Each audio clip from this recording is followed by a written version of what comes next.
नमस्कार, मैं कमल सैनी। आज हरियाणा में केंद्रीय मंत्री अमित शाह का दौरा रद्द हो गया है। आज उन्हें जींद में जन आशीर्वाद रैली को संबोधित करना था।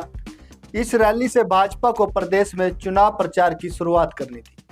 अब मुख्यमंत्री नायब सिंह सैनी और प्रदेश भाजपा अध्यक्ष मोहन लाल बड़ोली जींद में जन आशीर्वाद रैली को संबोधित करेंगे। इस रैली में दूसरे कुछ बड़े नेताओं के आने की खबर भी आ रही है। इस रैली के दौरान कई पूर्व विधायकों और पूर्व मंत्रियों को भाजपा में शामिल होना था। अमित शाह के इस दौरे के रद्द होने के बाद राजनीति गरमाई हुई है। चर्चाएं हैं कि भाजपा में टिकट को लेकर चल रही घमासान के बाद अमित शाह का यह दौरा रद्द करना पड़ा। ऐसा माना जा रहा है कि भाजपा अपनी पहली लिस्ट जारी होने से पहले ही बैकफुट पर आ गई है।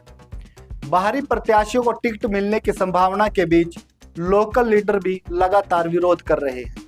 चर्चाएं तो यह भी हैं कि बाहरी नेताओं की पार्टी में एंट्री को लेकर अमित शाह और केंद्रीय मंत्री मनोहर लाल खट्टर आमने सामने हैं।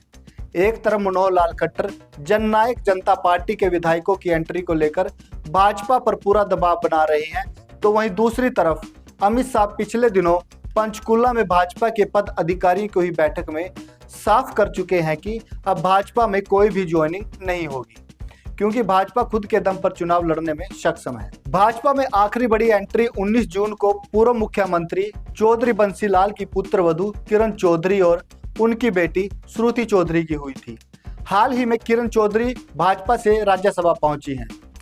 अकेले केंद्रीय मंत्री अमित शाह ऐसे नहीं हैं जो बाहरी नेताओं की एंट्री भाजपा में नहीं चाहते, बल्कि स्वयं सेवक संघ यानी कि आरएसएस भी यह साफ कर चुकी है कि भाजपा के लिए कई कार्यकर्ता मेहनत कर रहे हैं और मेहनत कर रहे कार्यकर्ताओं को ही टिकट दी जानी चाहिए। जब भाजपा 2014 में सत्ता में आई थी, तब भी नए चेहरे ही जनता के बीच आए थे।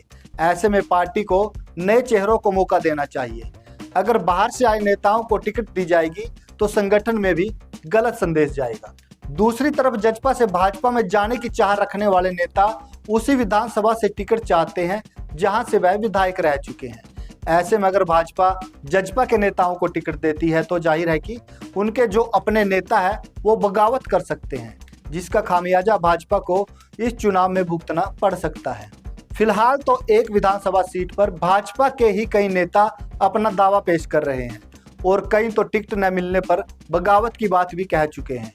ऐसे में जब भाजपा अपने ही नेताओं को टिकट से संतुष्ट नहीं कर पा रही, तो बाहरी नेताओं को टिकट देना एक नई मुसीबत साबित हो सकता है।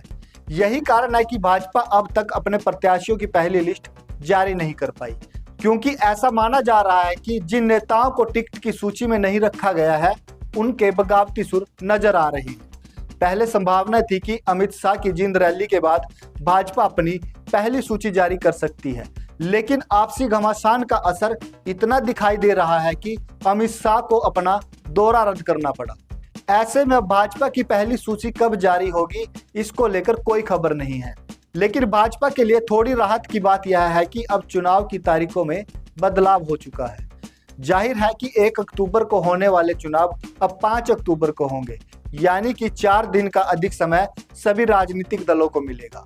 भाजपा के लिए यह समय राहत की सांस नजर आ रहा है। ऐसे में अपने नेताओं को मनाने और प्रत्याशियों की सूची जारी करने के लिए भाजपा को 4 दिन का और अधिक समय मिल जाएगा।